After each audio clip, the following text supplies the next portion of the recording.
So we're in exercise 5-4, looking at the mirror command. We're in the mirror1.dwg file. The mirror tool is located right here.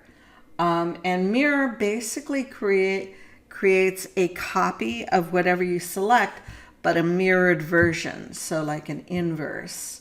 We're going to select the mirror tool. We can either select the mirror tool from the ribbon, or we can type